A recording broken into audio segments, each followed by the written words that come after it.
Muy bien, pues muchísimas gracias. Antemano les agradezco la invitación al Departamento de Enseñanza y aquí al hospital. Yo creo que existe un vínculo cariñoso con el hospital. Yo tengo 10 años viniendo, aunque no muy frecuente, pero ya son 10 años, parece fácil, pero pues aquí hemos estado con algunos pacientes difíciles que afortunadamente hemos salido avantes, ¿verdad? Bueno.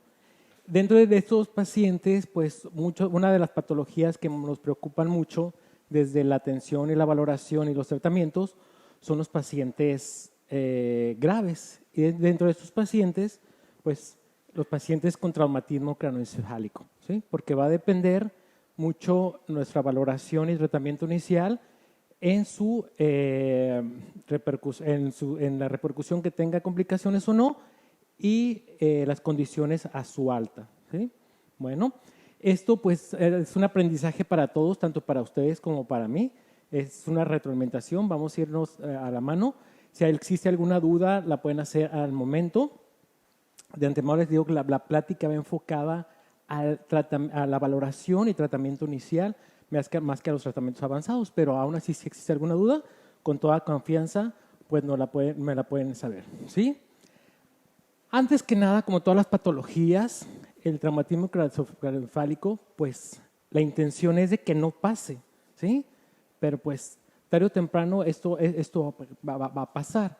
Realmente y desafortunadamente la prevención en nuestro ámbito, y digo ámbito a nivel mundial, más con los niños, no tenemos ese hábito de prevención, ¿sale? Y aunque lo tengamos, yo siempre les digo, los niños no leen libros, los niños no leen patologías, entonces por más que tengamos de prevención, va a suceder, ¿sale? Entonces, punto número 1, la prevención. Número 2, como causa importante de traumatismo, lo que hemos venido viendo de acuerdo a la epidemiología, pues son los medios de transporte, ¿sí? Dicen que una imagen dice más que 1000 palabras, ¿no? Pero no solamente a veces es la motocicleta, a veces es la bicicleta, a veces el automóvil, un cinturón inadecuado, una silla inadecuada, y aún así, teniendo todos los elementos adecuados, los accidentes suceden, ¿sale? Entonces, a veces no se trata de acusar ni de echar la culpa a un fenómeno que a veces es inherente a nosotros o no lo podemos evitar, ¿de acuerdo? Y otra es que sí podemos actuar, es la atención. Y nos referimos a la atención prehospitalaria, ¿sí? Es muy importante dentro de la prevención que los papás, o al menos los que seamos papás o vayamos a ser papás, tengamos un curso de primeros auxilios, por lo menos, ¿sale?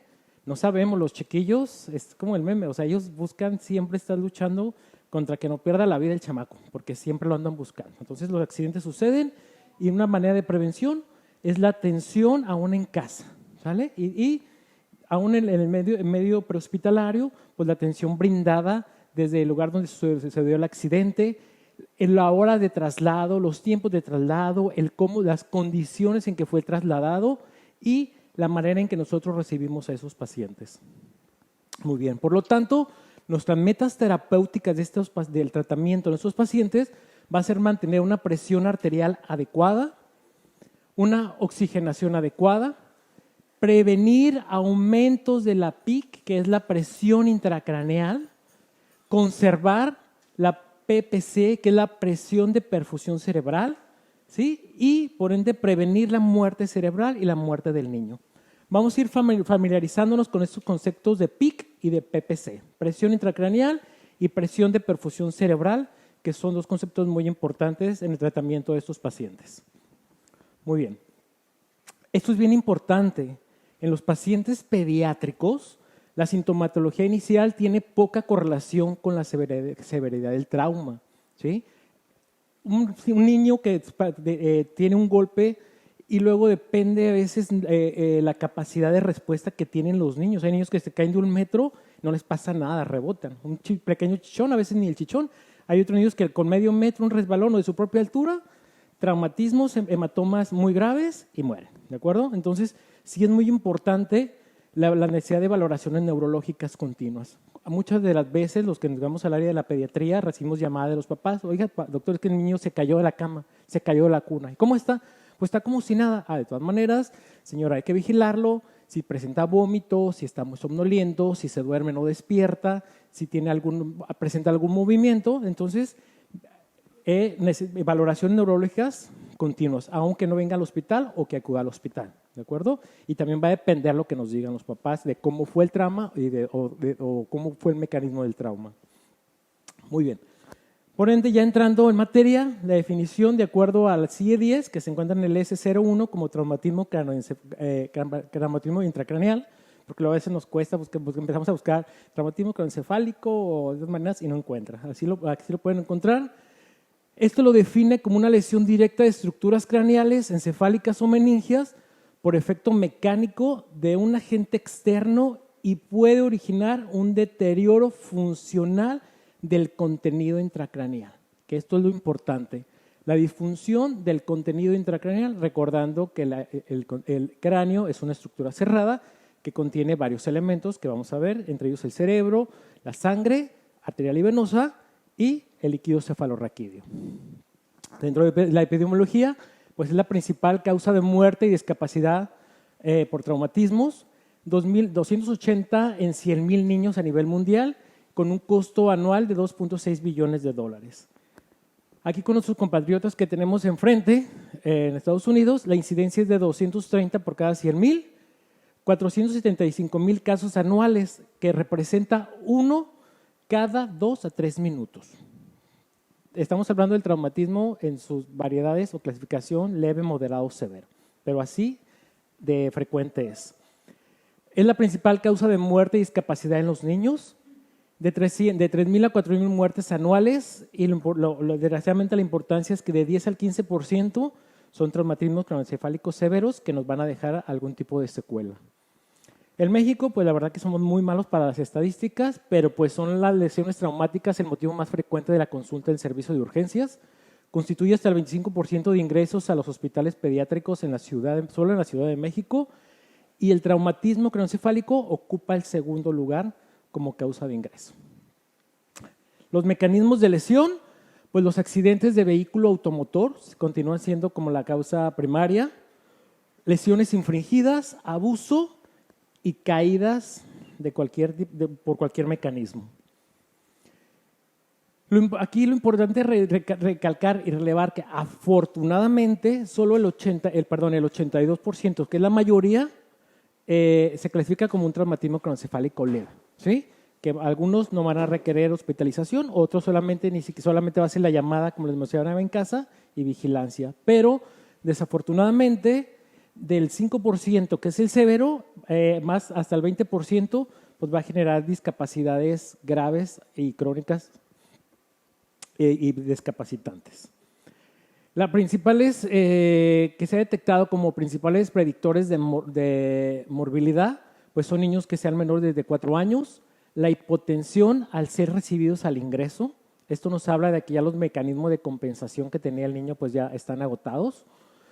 Una escala de coma de Glasgow que es muy importante, y esta escala de coma de Glasgow que sea muy baja, ahorita vamos a hablar un poquito más adelante, que ya ingrese con algún trastorno de la sangre en la coagulación o alguna coagulopatía, y que tenga hiperglicemia. Ok, esta diapositiva la pongo en blanco y a libre demanda como clasificación. El trauma de cráneo se clasifica de muchas maneras de acuerdo a la literatura. Puede ser cerrado, puede ser abierto, puede ser asociado a politrauma, puede ser unitrauma, puede ser con sangre, sin sangre, con hemorragia intracraneal. Entonces, la manera de clasificar un trauma de cráneo varía de acuerdo a la literatura, centros hospitalarios y países. En pediatría lo clasificamos de acuerdo a la escala de coma de Glasgow, que vamos a ver un poquito más adelante. Y afortunadamente, para hacer este diagnóstico o esta clasificación, la hacemos ante cualquier valoración de cualquier niño que acuda al servicio de urgencias, grave o no grave, con la evaluación primaria que es el ABCD, y viene incluida en el apartado de D, que es déficit neurológico, donde vamos a evaluar el estado de alerta, si presenta alguna discapacidad, algún déficit neurológico o deformidades graves. Y, o por obvio, una evaluación adecuada de la escala de coma de Glasgow. Recordando que la escala de coma de Glasgow evalúa 4 parámetros: una respuesta ocular, verbal y motor. Yo siempre les comento a mis alumnos o a los internos o residentes, para que no se nos olvide, la evaluación es de arriba hacia abajo: ocular, verbal y motor, con puntuación de 4 para ocular, verbal 5 y motor 6, con una puntuación máxima de 15. Pero muchas veces, ante la premura de la urgencia, o que estamos solos o no contamos con herramientas o aprenderse la escala, la verdad que es muy difícil, no es tan fácil evaluar cada parámetro, y menos en pediatría, que existe uno para cada grupo etario y aparte existen las modificadas. Como en tenemos lactante, preescolar, escolar, adolescente, y aparte las modificadas, pues realmente es muy difícil aprendértelas de memoria. El doctor José Luis Flores sí, porque es muy inteligente. Nosotros no podemos, entonces realmente es muy difícil. Ante esto, lo que hizo la Academia Americana del Corazón, la AHA, de acuerdo a las guías y tratamientos y manejos en el manual y el curso de soporte de avanzado del paciente pediátrico, instauró esta neumotécnica llamada ABDI, donde A está alerta, B tiene respuesta verbal, D tiene respuesta al dolor, I está inconsciente. Y una escala igual a 8, una respuesta al dolor equivale a una escala igual o menor a 8 en la escala de coma de Glasgow, ¿sí? Y la importancia quiere decir que requiere soporte avanzado de la vía aérea. Vamos a tocar ese punto un poquito más adelante, ¿de acuerdo? Un examen físico completo, además en la parte de la D, de la evaluación primaria, buscando lesiones craneales, tamaño, reactividad pupilar, que es muy importante, movimientos oculares, que muchas veces nos manifiestan como crisis convulsivas, el nivel de conciencia, si presenta alguna focalización de algún miembro o medio cuerpo, cuerpo completo, si tiene alguna equimosis en órbitas o las mastoides o en alguna otra parte del cráneo, otorragia, otoliquia o rinorriquia, quiere decir salida de sangre por nariz, por oídos, o de líquido también por nariz y oídos. El patrón respiratorio, si es normal o anormal, si está disminuido o aumentado, sus reflejos y signos de herniación, como es la tríada de Cushing, manifestada por hipertensión, alteración en la frecuencia cardíaca y alteración en la respiración. Ok. ¿Cuál es la fisiopatología del trauma craneoencefálico o por qué es tan importante? ¿Qué pasa a nivel cerebral?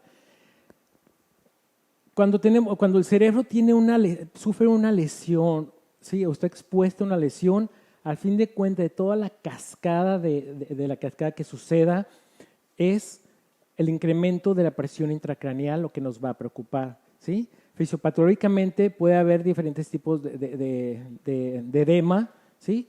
Y aquí los malos de la película va a ser la liberación del glutamato con una disrupción de la membrana hematoencefálica e incremento del calcio intracelular.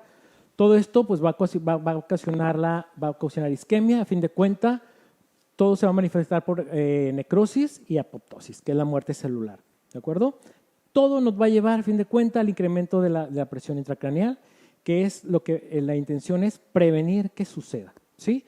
Y si ya se presentó el paciente, ya la presentó, evitar que se perpetúe o que siga incrementando. Muy bien. Esta presión intracraneal es muy importante reconocer sus datos clínicos y saber, porque recordemos que el cráneo es una estructura cerrada, es un continente en el cual está contenido células, que es el cerebro, la vasculatura, que transporta sangre arterial y sangre venosa, y la producción de líquido cefalorraquídeo. Muy bien.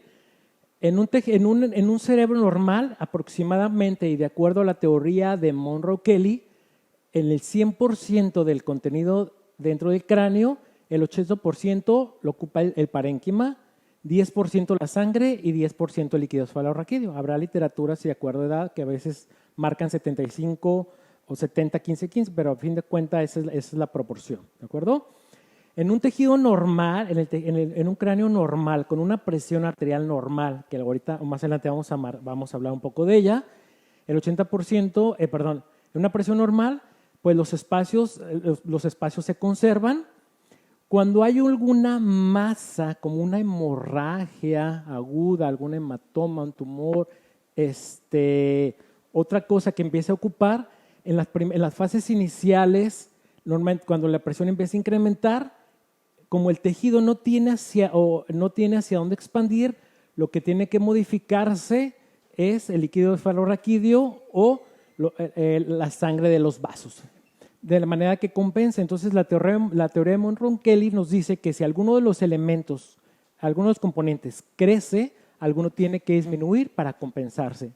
Y llega hasta un punto donde no puede compensar el tejido. Por ejemplo, en el edema cerebral, incrementa la presión intracraneal, no puede compensar, aumenta la presión, disminuye tanto el contenido de sangre como el líquido cefalorraquídeo. Al disminuir tanto el retorno venoso y el aporte de sangre arterial al cerebro, lo que va a pasar, va a empezar a haber datos de isquemia cerebral, que es lo que no queremos llegar.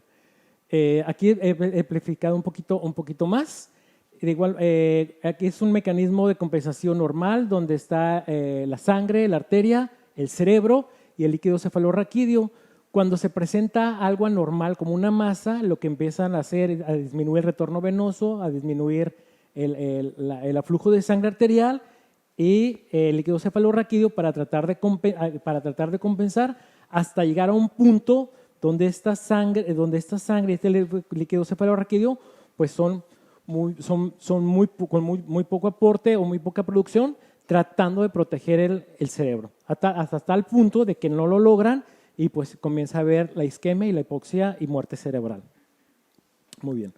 Estas son algunas de las fases, por si quieren tomar una foto, para no explicarlas por completo. Y existe una curva muy famosa que la encuentran en cualquier artículo y cualquier libro cuando habla de presión intracraneal, que son las fases, en la primera fase compensatoria, cuando empieza a incrementar la presión arterial y llega en la fase compensatoria, los volúmenes empieza a compensar hasta llegar a un punto donde ya la presión se eleva por completo y el volumen intracraneal ya no tiene para dónde expandir y pasar a esos datos de muerte cerebral. ¿Sale? Esto, pues, dado que es una estructura rígida, aún así en los niños que tienen todavía sus fontanelas, llegan a sobrepasar estos mecanismos de compensación. A veces el edema es tan severo que no lo logra compensar si no hacemos las medidas apropiadas. Muy bien. Entonces, la presión intracraneal es la presión que existe dentro de la bóveda craneal y se ha establecido que el funcionamiento de va a estar determinado por ciertos valores. En el recién nacido, la presión normal intracraneal es de 2 a 5, en los preescolares de 5 y hasta 13 milímetros de mercurio y en los pacientes adolescentes y adultos hasta 15 milímetros de mercurio, definiendo como hipertensión intracraneal toda aquella presión intracraneal que se encuentre por arriba de 20 milímetros de mercurio, aunque hemos tenido pacientes que con presiones límites de 12 o 13 comienzan a presentar datos clínicos de hipertensión. ¿Sale? No todos los niños llegan a estas cifras o no esperemos llegar a los límites de la presión para que el paciente empiece a manifestar datos clínicos de hipertensión. Muy bien.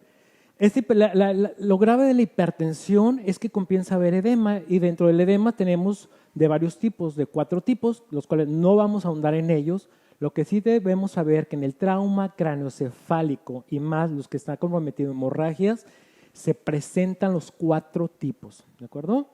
Eso es lo más importante. En el trauma craneoencefálico, en el edema cerebral, tenemos los 4 tipos de edema, dependiendo la etapa, algunos en mayor proyección y otros en menor proyección, pero tenemos los 4 tipos. Eso es lo más importante, ¿de acuerdo?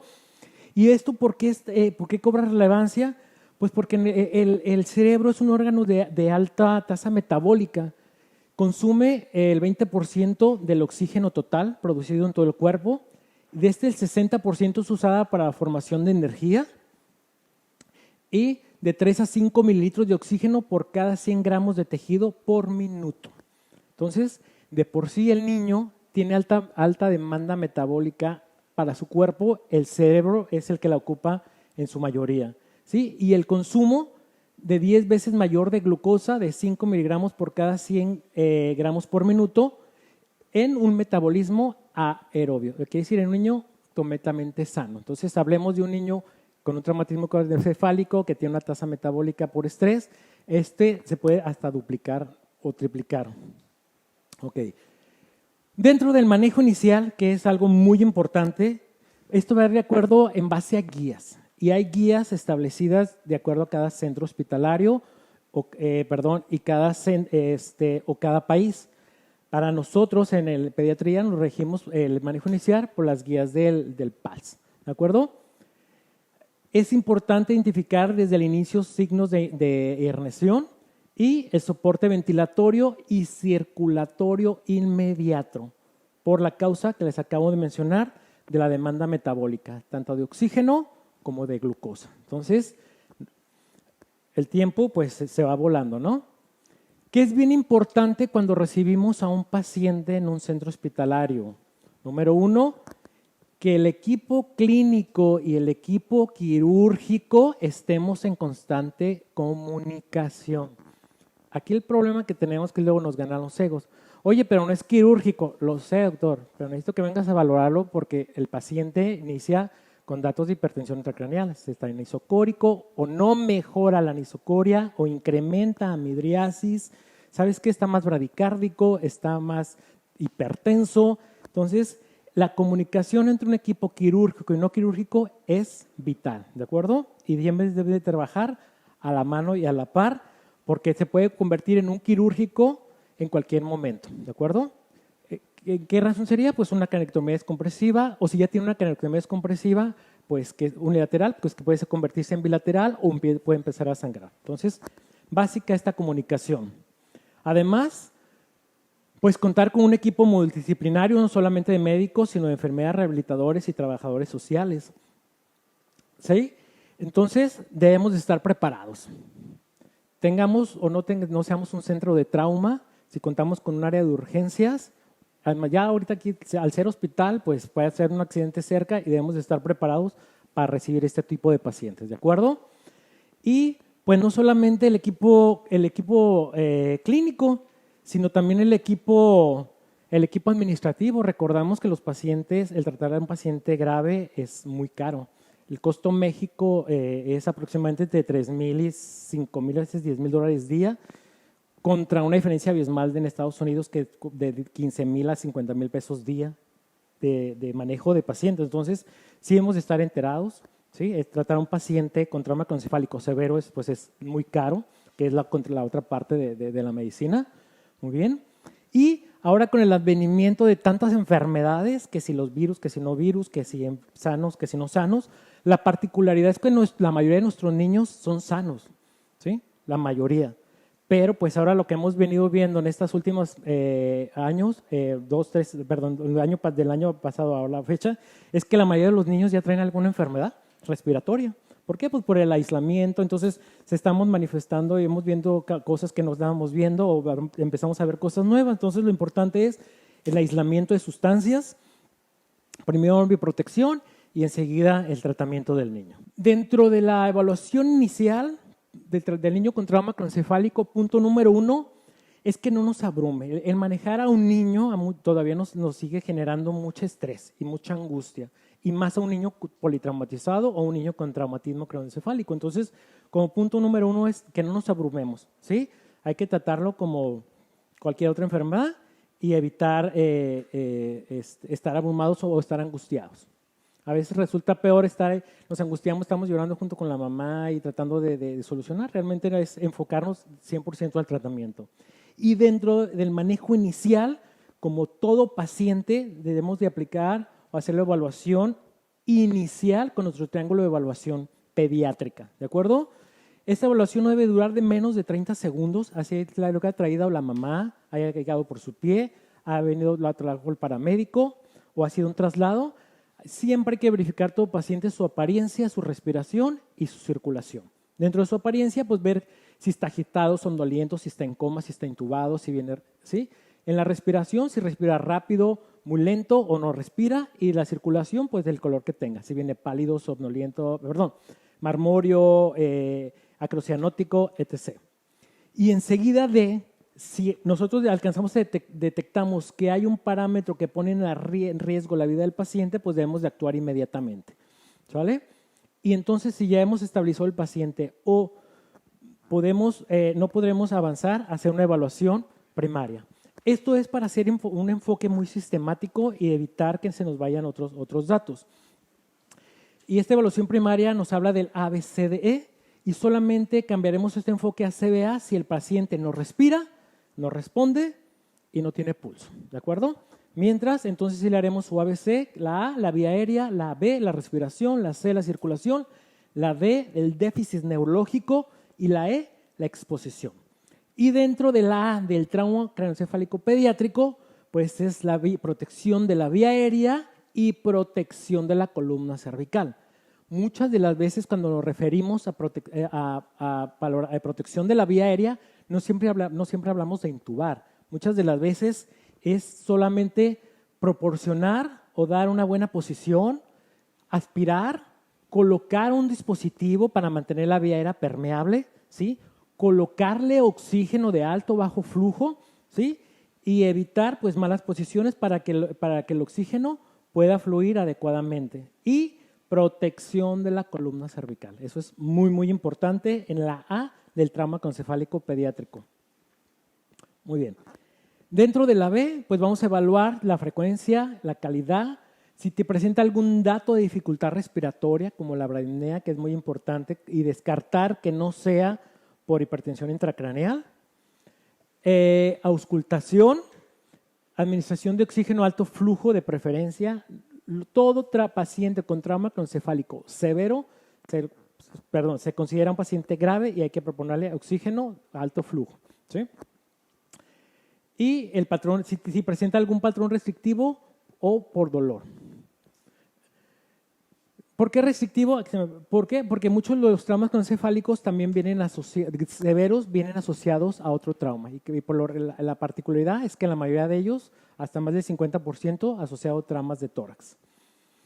Okay. Dentro de la C, que es la circulación y control de hemorragias, pues vamos a checar sus pulsos, el llenado capilar, que no sea mayor de 5 segundos, verificar que no tenga hipotermia, que es otro punto muy importante, el color de la piel y la temperatura y la presión arterial. Comentábamos, una presión arterial baja en un niño con trauma craneoencefálico es de muy mal pronóstico. Dentro de la D, que es la clasificación y la evaluación, que va de la par, pues verificar que no tenga alguna discapacidad, alguna deformidad grave, la escala de coma de Glasgow, y si no nos recordamos, simplemente, ¿sabes qué? El paciente solo responde al dolor y requiere soporte avanzado de la vía aérea. Dentro de la E, pues el control ambiental, hay que evitar hipotermia e hipertermia, exponer completamente al paciente y ver si no tiene alguna lesión asociada y evitar hipotermia.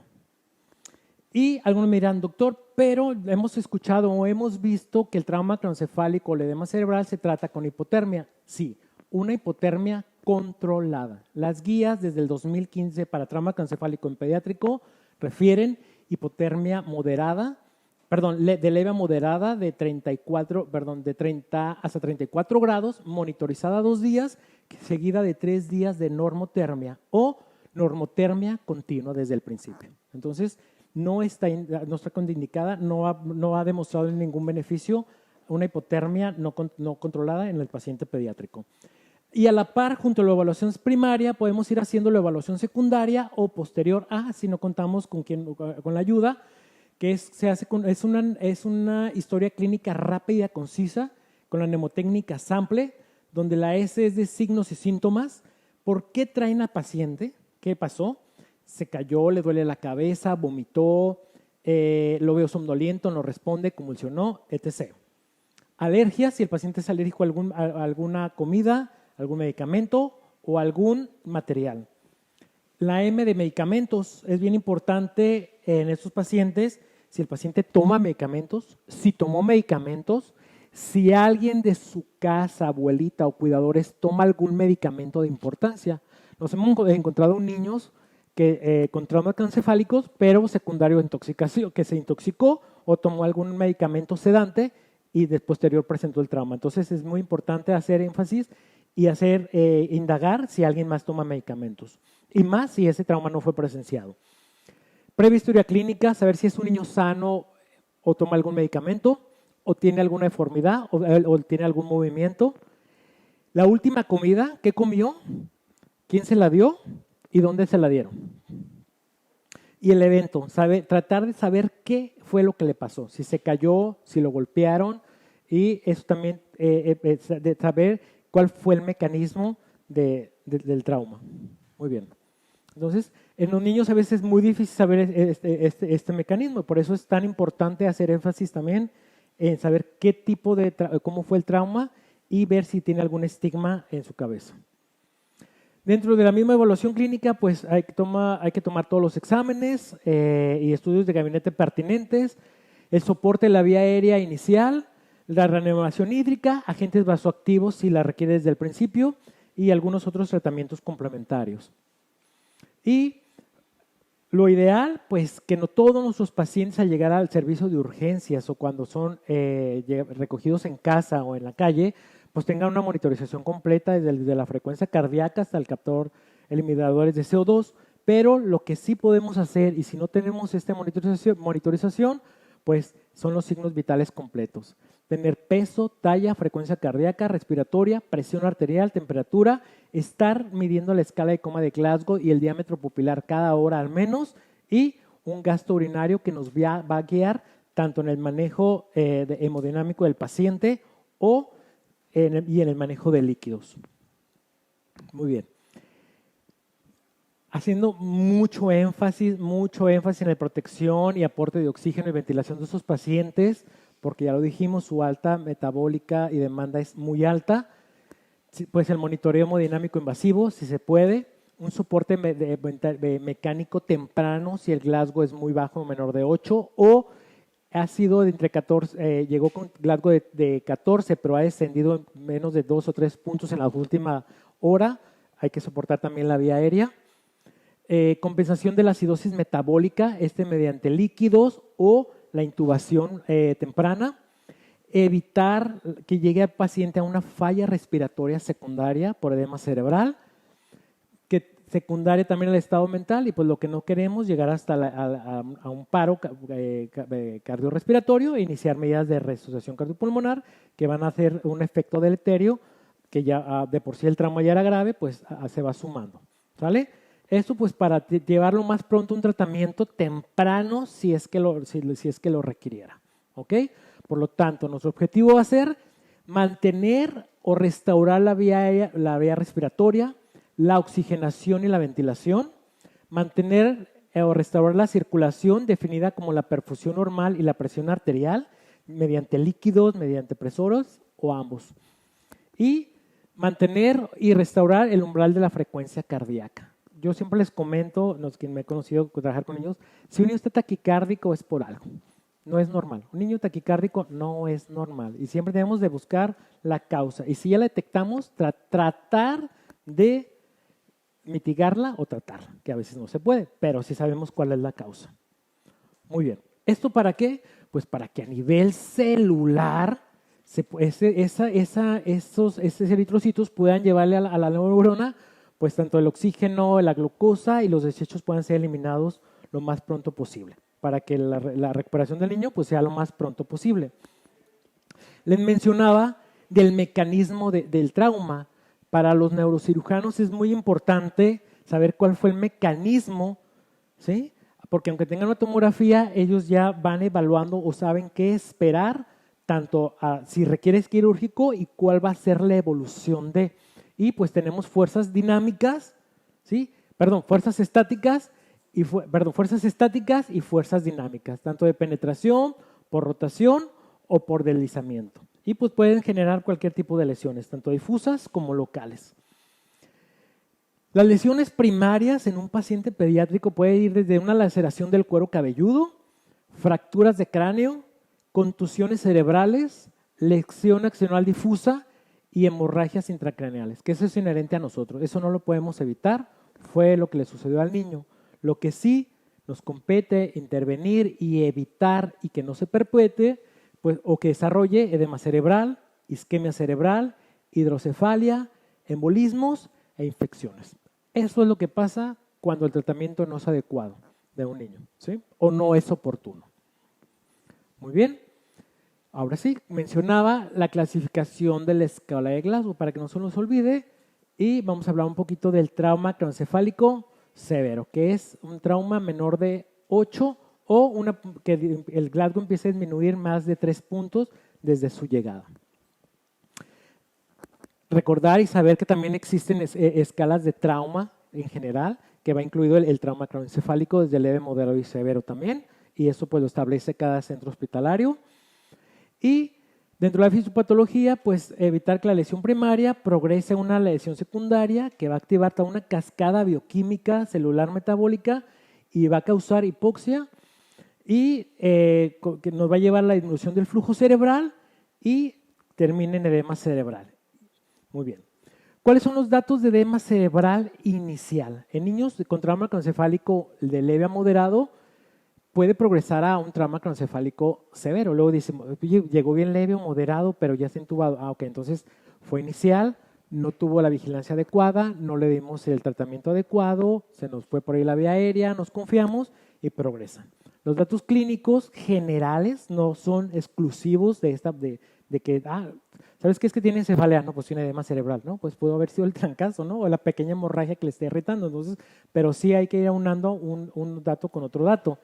La cefalea, como primer punto, vómitos, niños letárgicos, alteraciones en la frecuencia cardíaca, principalmente bradicardia, hay que poner mucha atención, y la hipertensión, ¿sí?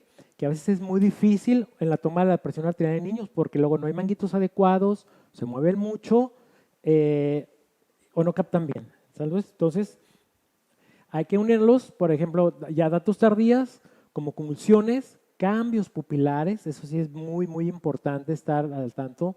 Si el paciente ya ingresó con anisocorias o ha progresado o se han incrementado, y también la evaluación de neurología y neurocirugía, porque muchas de las veces, aunque el trauma sea grave, muchas veces no es por hipertensión, hay lesión del tercer par y sí tenemos este tipo de reacciones.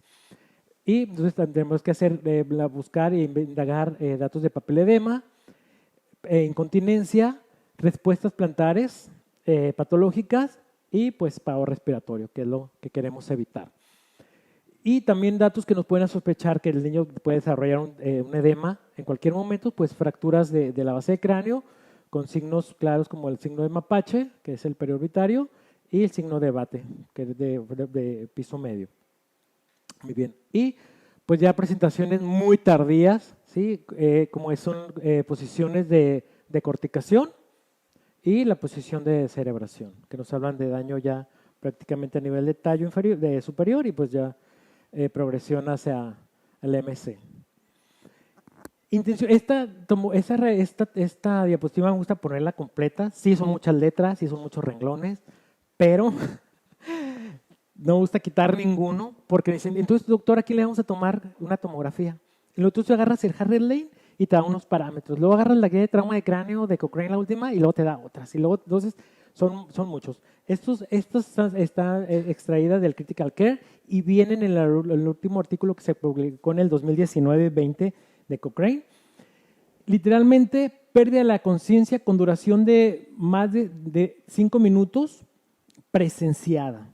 Imagínense si no fue presenciada. Amnesia anterógrada o retrógrada, niños letárgicos, 3 o más episodios de vómito. Ojo con los niños que vomitan, de verdad. Ojo, frecuentemente se nos van. Vomito, ¿cuántas vomitó? Una vez, dos, ya desde que vomitó, ojo, no es normal. No es normal. Doctor, ¿lo llevo a casa? ¿Me lo llevo al hospital? Oye, pues depende, ¿no? ¿Cómo está el niño? No, pues que ahorita ya está jugando, ok, vigílalo. Si vuelve a presentar vómitos, si se empieza a quejar de dolor de cabeza, si lo empieza a ver letárgico, inmediatamente corre al hospital y le vamos a hacer una tomografía. ¿De acuerdo? Ojo con los vómitos. Sospecha clínica de lesiones no accidentales, convulsiones postraumáticas sin antecedentes de epilepsia, la escala de coma de Glasgow menor de 15, cualquier disminución del punto en un niño menor de 1 año y menor de 14 para todos los pacientes. Un paciente que no tiene Glasgow de 15 no es normal. Hay que hacerle tomografía de cráneo. Sospecha de lesiones de cráneo abiertas o deprimidas, fontanelas tensas en niños que todavía la tienen, cualquier signo de fractura de la base del cráneo que ya mencionamos, salida de líquido o sangre, déficits neurológicos focales, que no puede mover un dedo, que la mano, que se le entumió el codo, que aguas. ¿Sale? Déficit neurológico focal. Si es menor de 1 año, presencia de hematomas, edema, laceraciones de más de 5 centímetros de la cabeza, mecanismos peligrosos como ejemplo accidentes de tráfico a alta velocidad, caída de más de 3 metros, pero pues hay niños hemos tenido niños con muerte cerebral que van caminando y se caen. Entonces, ojo. Y si ya te presentan alguna coagulopatía. Entonces, ¿a quién le vamos a hacer tomografía? Pues a cualquier niño que tenga cualquier dato neurológico. Y más si es un menor de 1 año y no lo tiene, se ganó su tomografía. Y lo hice hasta la Harris Lane o cualquier libro de pediatría. Y aparte ya estamos en el 2022, ya. A menos que sea un Glasgow de 15, no le digo, luego la mamá quiere que le hagamos algo, pues hay una radiografía, pues ¿no? Para estar seguros, ¿no? Para seguridad de nosotros, pero realmente sabemos que el estudio ideal pues, tiene que ser el estudio tomográfico. Esa es tranquilidad para el médico y para los papás, ¿de acuerdo? Muy bien. Saber que, ¿para qué existe la tomografía? Pues existe una clasificación que también la usamos en pediatría, que es la clasificación de Marshall, que es una clasificación tomográfica, para hacer y es la modificada de 4, que hace hacer una correlación clínica entre los hallazgos tomográficos que van desde sin evidencias de ninguna patología, ni sangrado, ni masa, ni edema, hasta sangrados de mayor de 5 milímetros, desplazamiento de las líneas medias de más de 5 o sangrados con mayor de 25 milímetros. Es solamente para hacer una relación clínica y tener una base sustentable, si sea quirúrgico o no es quirúrgico o hay progresión. Entonces, hacer una relación clínica y tomográfica. ¿Sale? Muy bien. Lo que sí vamos a ver va a ser los tipos de hematoma traumáticos. Eso es muy importante que aprendamos, y más los chicos que están en formación. Podemos tener tomografías sin hematomas, hematomas subdurales, epidurales o contusiones o hemorrágicas en todo el cerebro, que vamos a verlos más adelante. Saber que existe también esa escala, luego me la encuentro muy frecuentemente en pediatría. Está bien, pero este es para hemorragias, solamente para hemorragias subaracnoideas, la escala de Fisher, que también podemos poner, de acuerdo a Marshall, un Marshall 3 y tiene una Fisher 1, por ejemplo. Adelante, puntito y estrellita para el interno que ponga en su historia clínica, ¿no? Entonces, que estoy seguro que aquí todos lo hacen, obvio, porque es un hospital certificado, entonces, claro que sí. Ok, muy bien. ¿Qué sí debemos de saber de los hematomas que son los más frecuentes y lo que debemos detectar? A veces hasta nosotros como clínicos especialistas nos cuesta hacer esa relación o te presentan la tomografía y tú, ay, cara, pues sí lo veo. Como que, ajá, pero háblale al neurocirujano que venga a valorarlo, ¿no? Entonces, el hematoma subdural, que es de los más frecuentes, es un hematoma, pues su particularidad es que sea venoso, tiene una presentación variable, es hiperdenso en la fase aguda e hipodenso en la fase crónica. Es extraxial, quiere decir que está fuera la hemorragia está fuera del cerebro. Tiene forma de media luna, no importa dónde se presente. ¿Sí? Está por arriba de la dura madre y es extraxial. Puede ser bilateral, podemos tener 1 o 2, ¿sí? Y puede cruzar las suturas óseas, puede involucrar el parietal, occipitoparietal. El epidural, que es el otro, en su mayoría más del 90% es contenido arterial, tiene una aparición clínica aguda, es también hiperdenso, también es extraaxial, pero por debajo de la dura madre. Tiene una anatomía bicóncava, como si fuera un lente, lo mencionan en toda la literatura, y puede ser en cualquier en cualquier área y puede estar presentado con fracturas o no. Y la particularidad de este es pues, que no cruza las líneas de sutura. ¿Sale? Muy bien. Y algo muy con lo que no nos queremos enfrentar, o desgraciadamente, que es lo que nos toca ver, son este tipo de edemas cerebral temprano sin correlación de imagen. Tenemos niños que sufren una caída, medio se marean, no sabemos si convulsionó o no convulsionó, es muy incierto, datos muy inespecíficos. El niño está tranquilo, pero luego está irritable. Y luego son niños de 2, 3 añitos que te cuesta, no sabes si está chequeado o porque no lo trae la mamá o si es el ámbito. Y estos niños se encuentran en paciente con, este tipo de edema sin hallazgos tomográficos en las fases iniciales, pero que tiene algo de deterioro neurológico. Y ese deterioro de verdad es muy variable o muy leve, a veces imperceptible. Eso en las primeras horas. Podemos encontrar solamente ahí una lesión y también a veces sospechosa si es un aparato. Entonces, pero desafortunadamente vemos que en minutos, y me hablo en minutos, es 1 hora, 60, 2 horas, 120 minutos. Este es de un paciente real que tuvimos ahí en la clínica 1, que en verdad en menos de un día, digo menos de un día porque fue en transcurso de guardia, tuvo un deterioro neurológico terrible, progresó a MC, un control tomográfico así, de tener una tomografía normal a su ingreso. Entonces, eso es lo que no queremos enfrentarnos, ¿de acuerdo? Pero puede suceder. Y pues ya son en los hallazgos histopatológicos para que vean cómo ese edema pavoroso realmente. Es terrible. Bueno. El manejo inicial, esa diapositiva la pongo, no para ponerla, pero realmente no existe, ya lo hemos demostrado, no sé si lo han visto en otras pláticas, lo de la hora dorada. Ni en los niños de onco, que dicen, la hora dorada, no es cierto. Todo debe ser en minutos. Pero se establece como hora dorada para que es un dato de alarma, para que al escuchar nosotros, digamos que sean menos de 1 hora, pero la realidad es que sea lo más pronto posible y resolver en cuanto detectemos cualquier momento, ¿de acuerdo? Primeros auxilios, pues que sean los primeros 10 minutos que si la mamá detectó que se cayó, pues inmediatamente hablarle a su médico, trasladar a un hospital. Si es un accidente automovilístico, la ambulancia tiene que llegar lo más antes posible. Entonces, realmente, si se fijan los tiempos, no lo puedes cuadrar, es prácticamente imposible, ¿sale? Evitar la PVC, la inmovilización cervical, aseguramiento de la vía aérea y la vía intravenosa, ya le explicamos por qué, y monitorizar la presión intracraneal. Y aquí es otro punto bien importante de monitoreo de la presión intracraneal que ahorita vamos a tocar.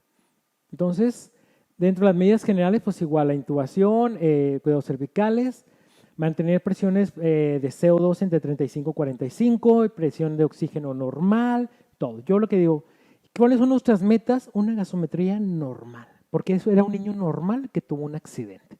A menos que hice una neumonía, pues le vamos a permitir un poco de la oxemia baja.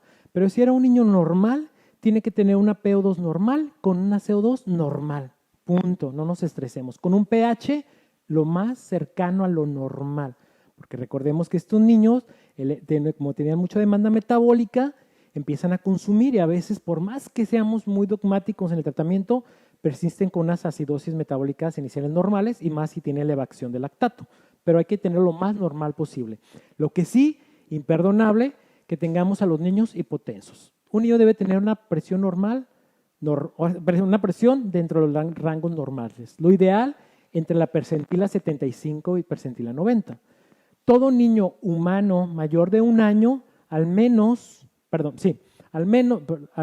mayor de 1 año, al menos debemos de tener una sistólica de 90. 90. Todo lo ideal es que tengan sistólicas de 90. Si no, que se encuentre en la percentila 5, que es la edad por 2 más 70.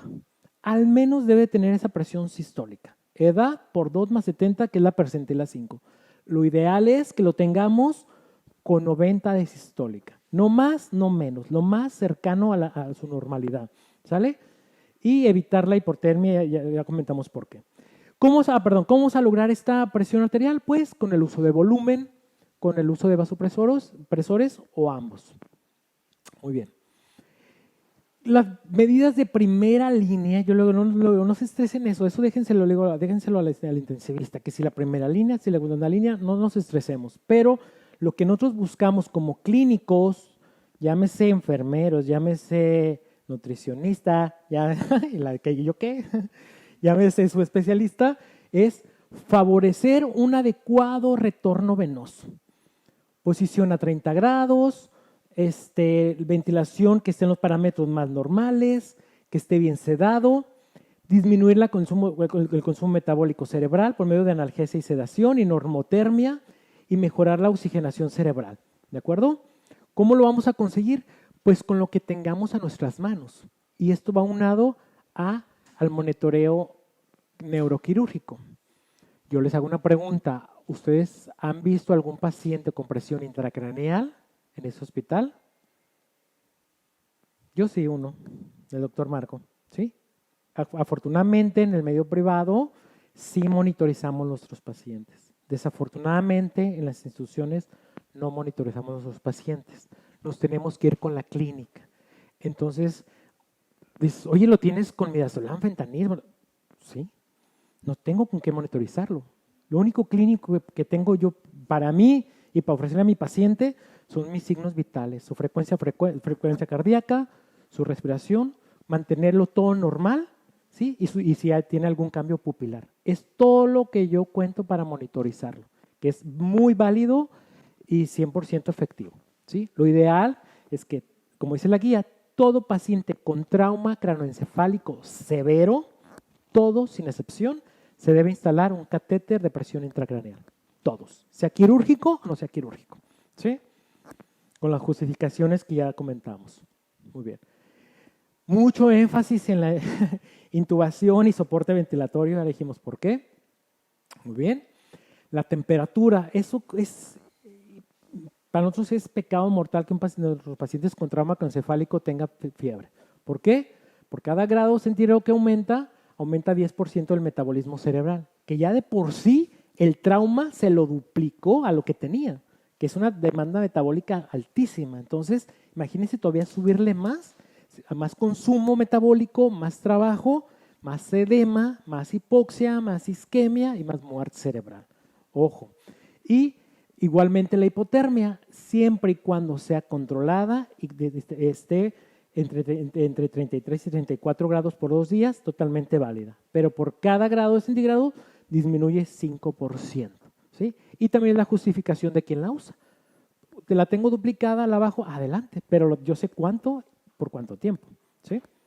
Muy bien. ¿Todo esto para qué? Pues para mantener la presión de perfusión cerebral, que es la presión que llega al cerebro para que pueda hacer su función, para que la célula pueda entregar oxígeno, nutrientes y elimine el CO2. ¿De acuerdo? Si yo no tengo, es la presión arterial media menos la presión intracraneal. Pero si yo no tengo cómo medir la presión intracraneal, mi otro parámetro va a ser la presión venosa central, la PVC. ¿Sí? Y si definitivamente no la tenemos, porque a veces ya ahorita ya se puso muy en boga de, no, es que ya está muy en desuso y no se usa. Sí se usamos. En terapia intensiva seguimos usando la PVC. No es un parámetro que nos marque, pero la seguimos usando como herramienta ¿sale? En trasplantados, en soporte de líquidos, en etc. Entonces, si no tengo mi PIC, por lo menos sé que mi presión media debe estar entre 45 y 60.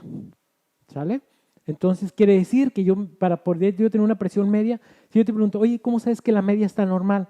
Ah, doctor, es que lo tengo con su sistólica como le corresponde y le toca. Entonces, con la mano en la cintura, yo sé que por muy hipertenso cerebral que esté, si lo tengo por lo menos una sistólica de 90, el cerebro le está perfundiendo. El problema es cuando los tenemos hipotensos, quiere decir que nuestra presión de perfusión o lo que le llega al cerebro es muy baja. ¿Sí? Muy bien.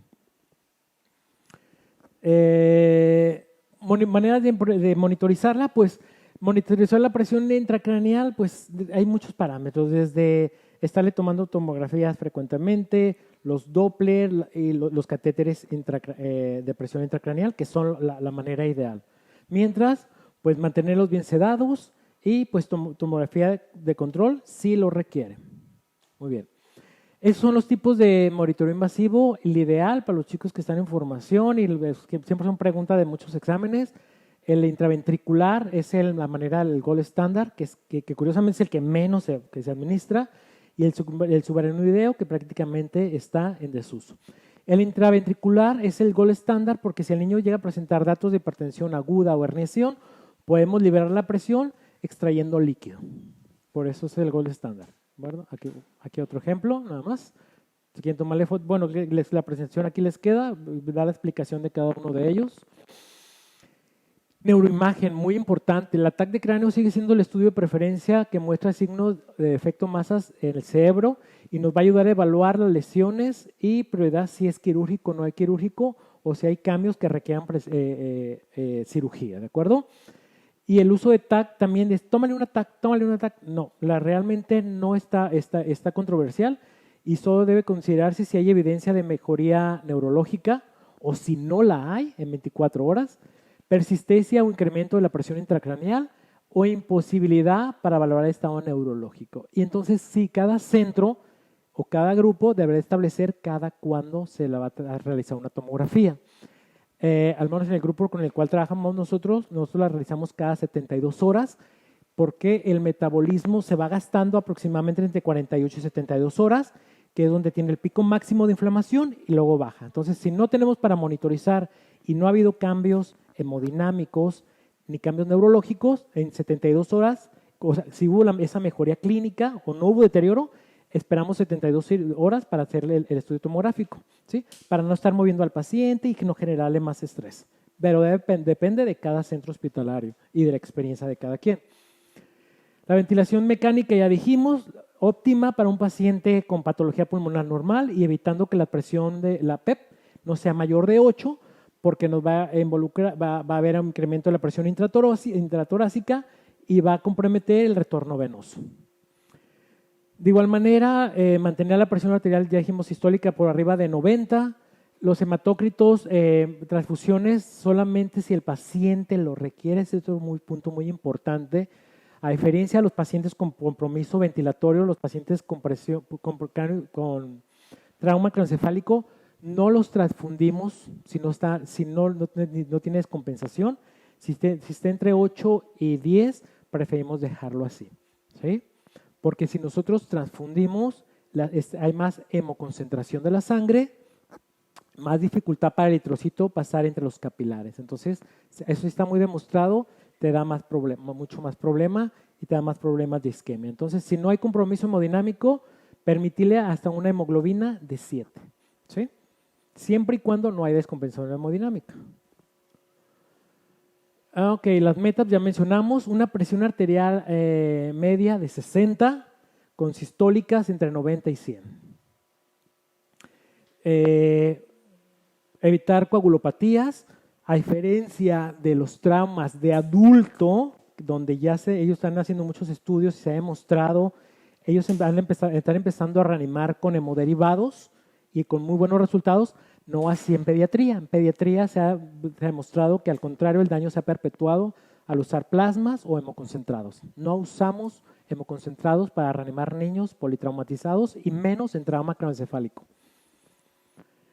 Objetivos de tratamiento: mantener la PIC por debajo de 20 y una presión de perfusión cerebral entre 50 y 70, que la vamos a lograr teniendo una sistólica de 90 o al menos la edad por 2 más 70, que es estar en la percentila 5, al menos.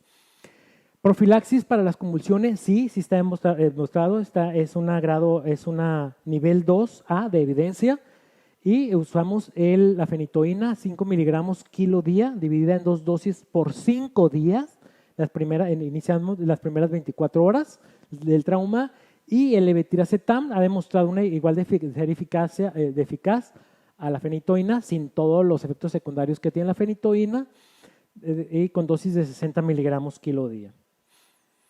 Drenaje ventricular, pues sería el ideal para evitar tener y dar tratamiento para pacientes con picos de hipertensión o que son refractarios al tratamiento. Y el drenaje es entre 5 y 10 mililitros, no más de 20 mililitros. La terapia osmolar, que también la voy a mencionar, con manitol y con solución hipertónica al 3%. Y ambos dos cuidando que nuestra osmolaridad no se vaya más de 320 y nuestro sodio sérico no mayor de 60. De acuerdo a la guía de Cochrane, se prefiere usar la solución salina, el manitol en pediatría ha demostrado más efectos deleterios, ¿sí? Como falla renal, cambios osmolares agudos, que en una vasculatura más frágil por la patología, por la anatomía del niño, nos da más complicaciones y más riesgo de sangrado. ¿Se puede usar en agudo? Sí, se puede usar. Perdón, más bien, ¿está contraindicado? No está contraindicado, pero se prefiere la solución salina al 3% antes que el manitol. Muy bien. La craniotomía es compresiva. Sí se usa de igual manera como la PIC. En el medio privado se sigue usando mucho con muy buenos resultados. No así en el medio institucional. ¿A quién se la vamos a hacerle? Pues a un edema grave en la tomografía, hematoma con desplazamiento de mayor de 5 milímetros interhemisférico, que esté en las primeras 48 horas, que no tenga ningún episodio sostenido de 40 milímetros de mercurio, una escala de Glasgow mayor de 3 en cualquier punto de postrauma, quiere decir que no esté muerto ese paciente, o que no tenga datos ya de disfunción severa de tallo cerebral, síndrome de degeneración cerebral que esté en evolución y deterioro clínico secundario sin respuesta al manejo convencional y adecuado. La craniotomía compresiva pues es la eliminación de una parte del cráneo para permitir que el cerebro pueda herniarse tranquilamente para después, ya que se deshinche, regresar a su estado natural. ¿De acuerdo? Muy bien. Dentro de los otros manejos de segunda línea, también la hiperventilación, que solamente se las voy a mencionar porque debe ser altamente monitorizada y vigilada y no debe ser más de 1 minuto y solamente la aplicamos cuando está un síndrome de herniación eminente o cambios pupilares agudos y que nos estemos dando cuenta. El coma barbitúrico, que curiosamente me topé aquí en Tijuana que a todo el mundo le ponían tiopental. El tiopental es una medida de segunda y ya se está manejando que sea de tercera línea por todos los efectos deleterios y que afortunadamente a veces no hay, perdón, está grabado, pero porque tiene muchas contraindicaciones, así como tiene sus indicaciones muy precisas, tiene también sus contraindicaciones. Entonces, pero si se llega a usar, pues en bolos y en infusiones, pero siempre y cuando hayamos hecho toda la batería de manejo que hicimos inicial y dejarlo al final, no de entrada. Y pues la craniotomía compresiva que dijimos que se tiene que hacer dentro de las primeras 6 horas.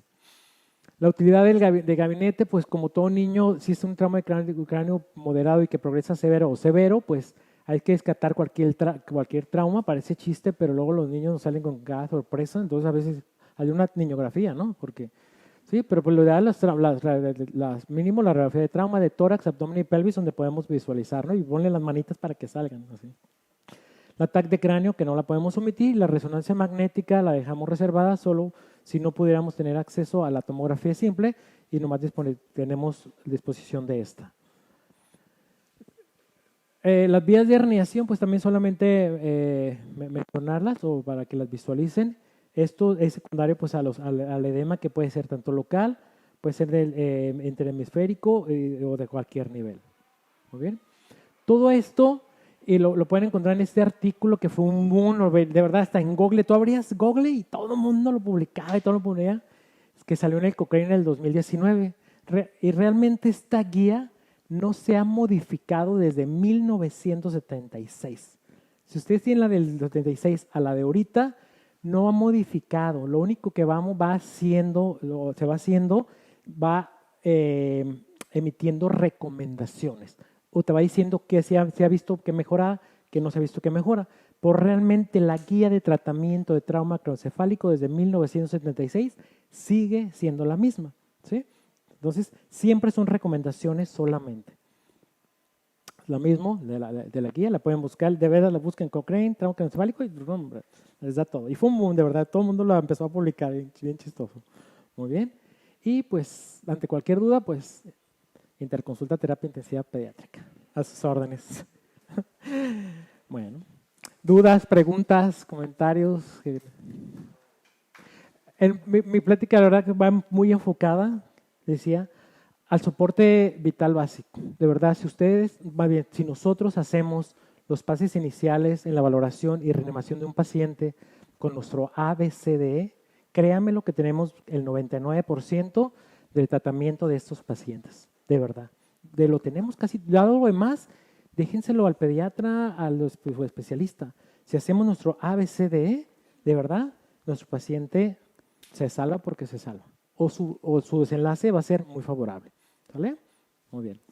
Muchas gracias a los